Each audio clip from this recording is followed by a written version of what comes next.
Welcome back to another video. In this video, we are going to be talking about how to use truth tables to determine if arguments are valid or invalid. Now, all of this just makes me think about, I don't know if you all been keeping up, but the trial of Derek Chauvin has been going on, the police officer who was responsible for the death of George Floyd. And if you've been listening to the trial, if you've been listening to the lawyers make arguments, and if you've tried to follow the logic of what they're saying, then you realize that when you get to things like what we're going to talk about today, it's important that you can understand logic, that you can draw conclusions based off of, you can draw accurate and valid conclusions based on the questions that are being asked and the answers that are given.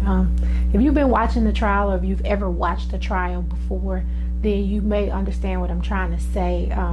Basically, the lawyers ask questions and then they make conclusions based on the answers of those questions. And so that's pretty much what we're going to be kind of looking at today. So we're going to look at arguments, and we're going to determine, how do you determine if that argument is valid, or the arguments are valid or invalid, okay? And we're going to use truth tables today to do it. So let's just jump in and look at some examples. Now, for this first example, there are no words. This is just to show you how you would set it up, how you would set the truth table up once you have the words and symbols. So I'm starting off with just the symbols, and then we'll jump into arguments that have words and go from words to symbols into the truth table. So I just wanted to start off by actually giving you this argument. This says that P implies Q. So if you start off with P implies Q, and then if you know that not Q happens, then you can conclude that P happens, okay? So we want to know if this is a valid argument or not. And these are just symbols right now. We're going to put words with it in a minute. So if you have an argument that's set up like this, then what you do is you combine the first two with and then you make it a conditional and say that if both of these happen, then this happens. So this is how I would set this one up symbolically. It would be P implies Q and not Q. And then I'm going to put a bracket around those because all of that implies P. Okay, so you have to, if you have more than one set of parentheses, then your next layer will be bracket. So actually this is like another parentheses, but since I already have a parentheses, I'm going to put a bracket to distinguish between those different parentheses. Okay, so I've joined these two statements with the word and I said if these two things happen, then we can conclude this. All right, so this is how you would set it up symbolically, and this is the truth table that we would want to look at. So we will start off with the truth table with P and Q, and we also have a not P in it, but I'm just going to go from left to right. So we'll start off with P and Q. We only have two simple statements, P and Q, so we only have two columns to start with.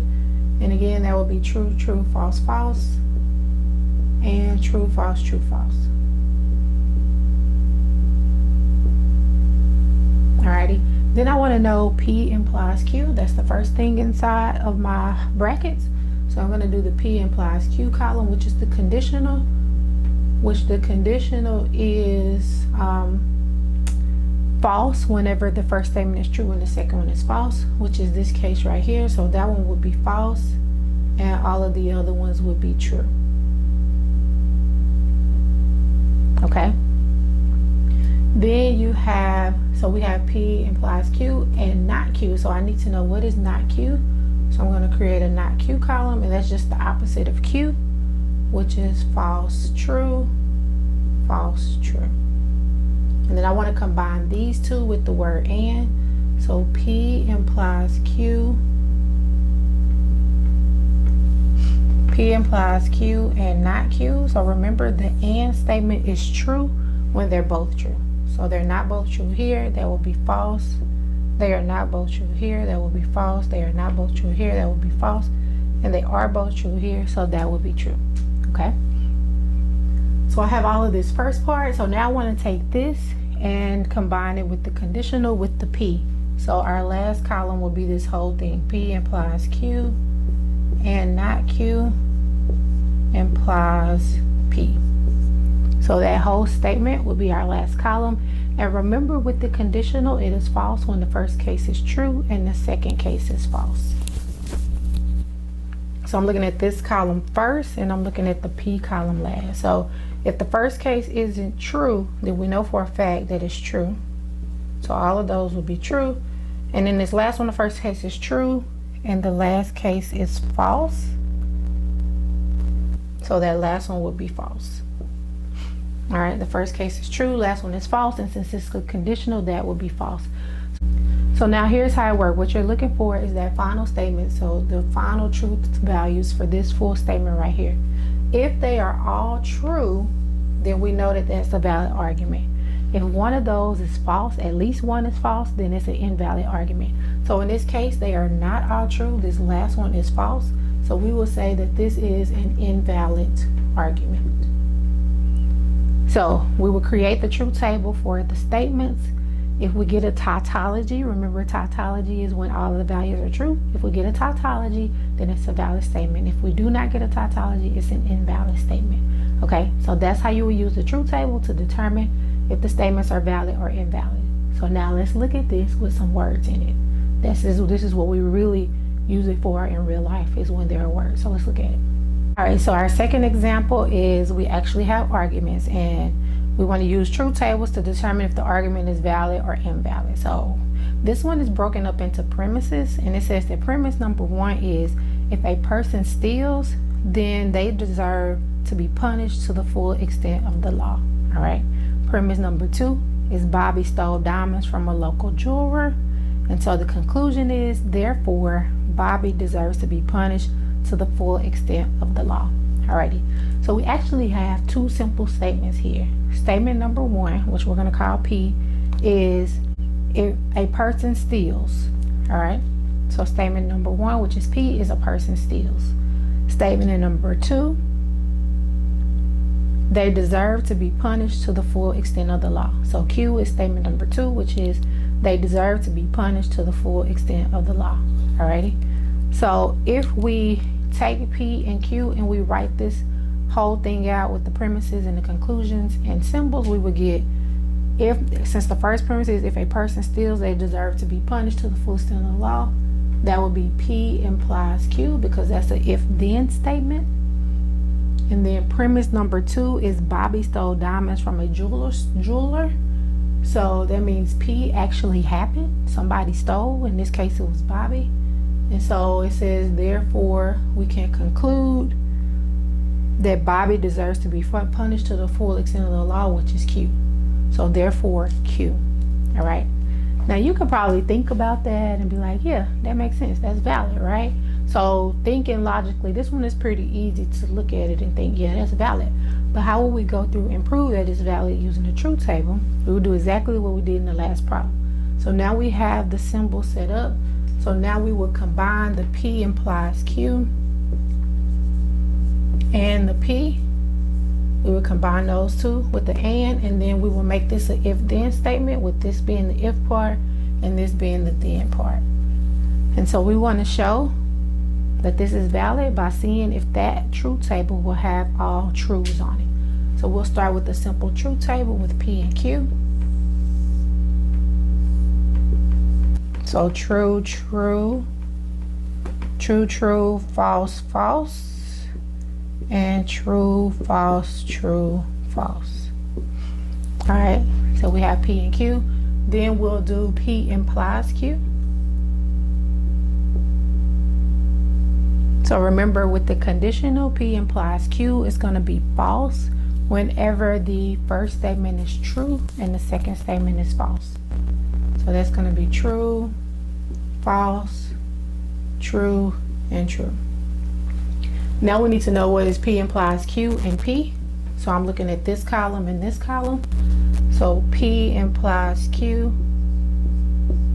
and P. I'm combining those two columns with the and. Remember, the and or the conjunction is true when they are both true. So here they will be true, here they will be false, they will be false here, and they will be false here. So remember, I'm looking at these two columns and I'm looking to see when they're both true. And then so the last column will be the whole statement. P implies Q and P implies Q. So now I'm looking at this part implying this part. So I'm looking at this column and I'm looking at the Q column. So this column first, the Q column second. So since it's a conditional, it is going to be false whenever the first statement is true and the second one is false. Well, the first statement is true only in this case, but the second statement is true. So that one would not be false. That would be true. That means they all would be true because there is no case where it's false. There is no case where the first one is true and the second one is false. So since they are all true, that means that this is a valid argument. All right. So what we were thinking in the beginning that it was valid, it was actually valid. We actually went through and proved it using the truth table that it was a valid statement. All right. Okay, now sometimes you can have 3 simple statements. Okay, so in this case, that means you're going to have a bigger truth table.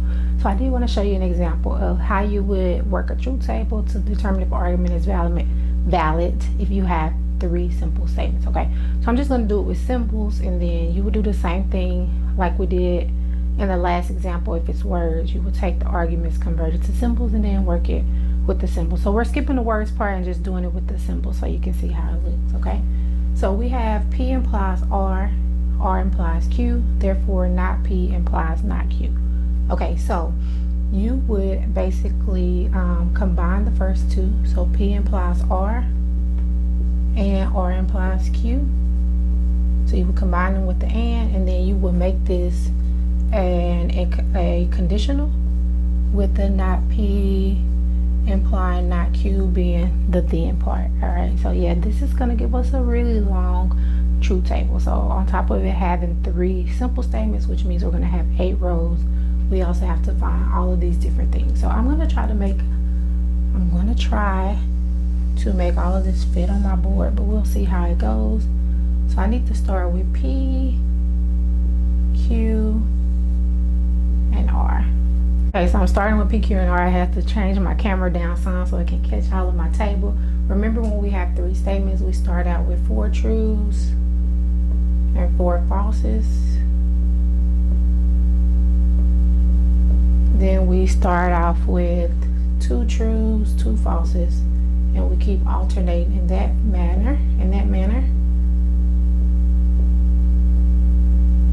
And then we alternate every one for the R.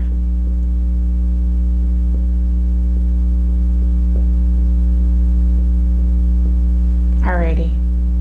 So the first thing we need to know is what is P implies R. So remember, with the conditional, it's false when the first case is true and the second case is false. So these first 4, the first case is true, but only on these 2 are the second case is false. So those 2 will be false. Everywhere else will be true.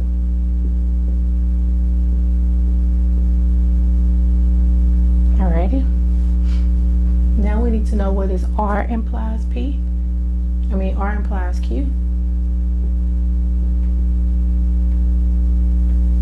So I'm looking at this column first and this column second. So remember, with the conditional, it's false when the first case is true, second case is false. So the first case is true here, but the second case is not false. First case is true here, but the second case is false. So that one would be false. That means those first 2 would be true. That one would be true. That one, the first case is true, but the second case is not false. So that would also be true. That would be true. This one would be false because the first case is true, second case is false, and that one would be true. Alrighty. So that would be R implies Q. And now we want to put these 2 together with the word and. So we will have P implies R and R implies Q. And remember, the and is true when they're both true. So that first one would be true, false, false, false. That next one would be true. That next one would be true. That one would be false, and that one would be true. So they're both true here, not here, not here, not here. They're both true here. They're both true here, not here. They're both true there. So those will be the true ones where they are both true. All right, so now we need to figure out what is not P implies not Q. So I need a not P column and I need a not Q column. I don't know if we're gonna make it, y'all. Let's see. We're running out of space. So not P will be all the opposite of P. So false, 4 falses and 4 truths. Not Q would be all the opposite of Q. So 2 false, 2 truths. 2 false, 2 truths. And so now I need not P implies not Q. And so this is this column first, this column second. Remember, if it's false, that means the first statement is true, the second statement is false. Well, all of these, the first statements are false. So all of those would be true. And then that one would be false. That one would be false. And then these two would be true. Okay? And so now we have one last column, which is going to be all of this. I'm not going to be able to write all of that right there, but I'm just going to draw an arrow to let you know that all of this is the last column.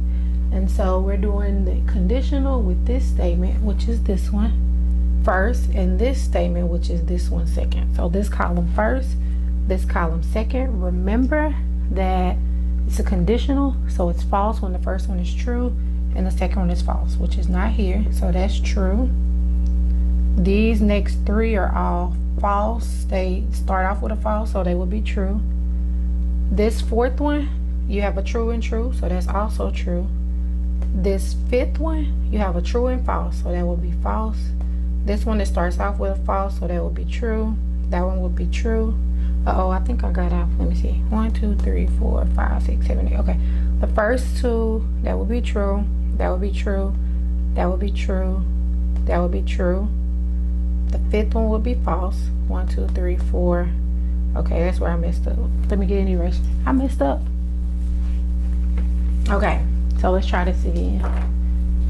And it helps when you have lined paper. So on your handouts that you use with these, I put lined tables so you can keep them in order. Mine aren't lined, so it's hard to keep them in order. So that one would be true, true, true, true. The fifth one would be false.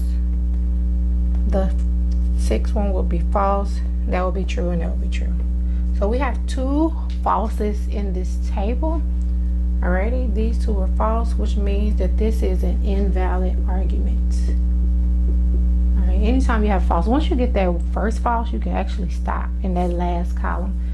But all it takes is one false to mess it up. If you get one false, it's invalid. So this is a big truth table, and that's because there are 3 statements, and then there are a lot of like conditionals in there, and then you have some negations in there, and you have a conjunction in there.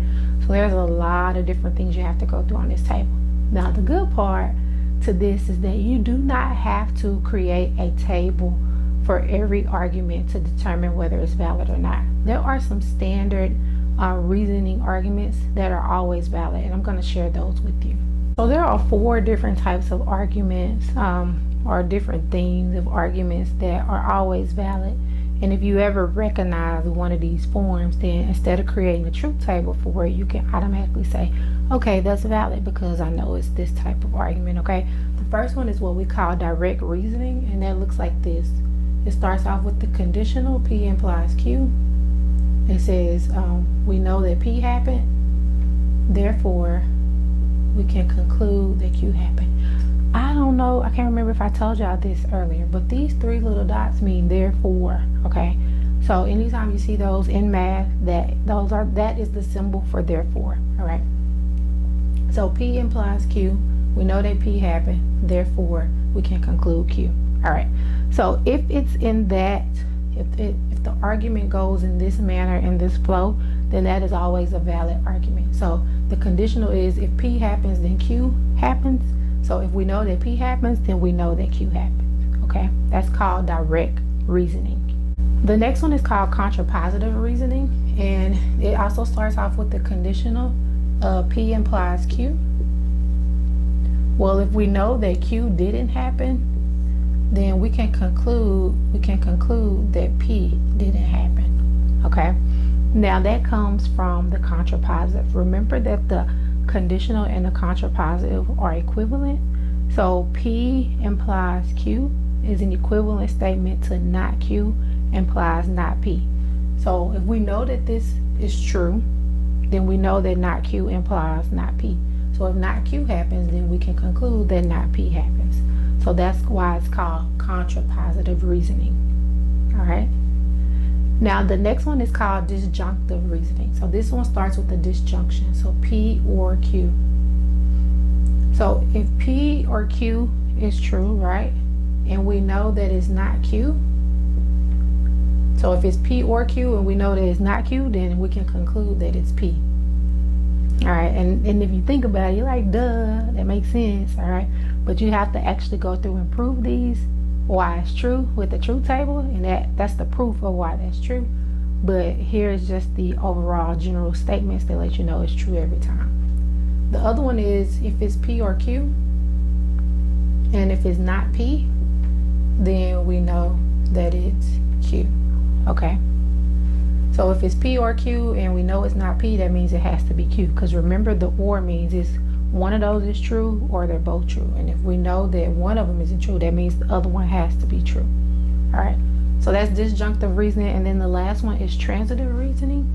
And this is when you have three statements. So if you have P or P implies Q and Q implies R, then you can conclude that P implies R. All right. So if P implies Q and Q implies R, so if P happens, then Q happens, and if Q happens, then R happens, then we can conclude that if P happens, R will happen. All right. So that's called transitive reasoning. And because the conditional is equivalent to the contrapositive, then this also means you can conclude that not R implies not P, because that's the contrapositive of P implies R. So you can conclude that P implies R, or you can conclude that not R implies not P.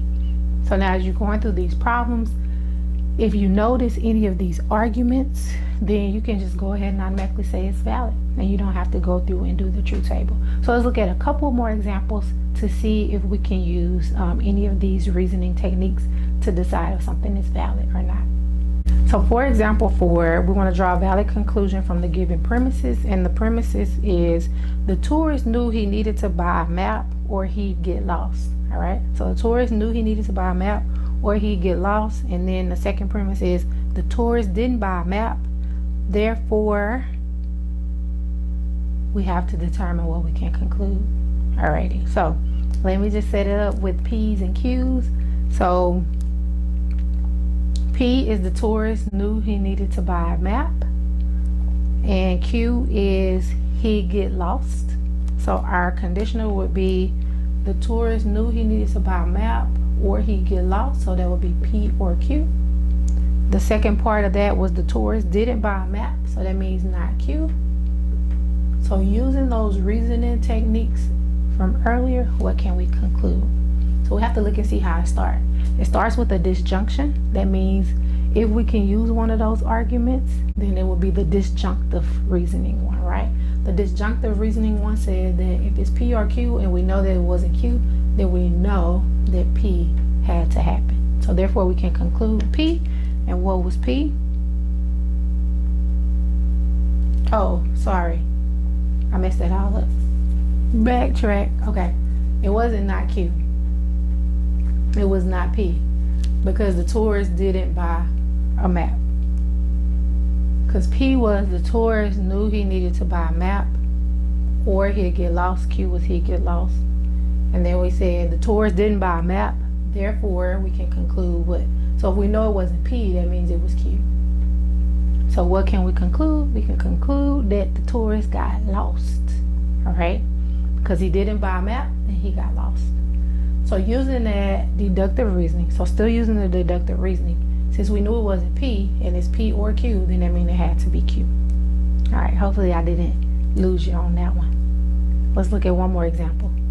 Okay, for example 5, we have statements, and it says, if I vacation in Paris, I eat French pastries. If I eat French pastries, I gain weight. All right, and then we want to know what can we conclude, therefore what?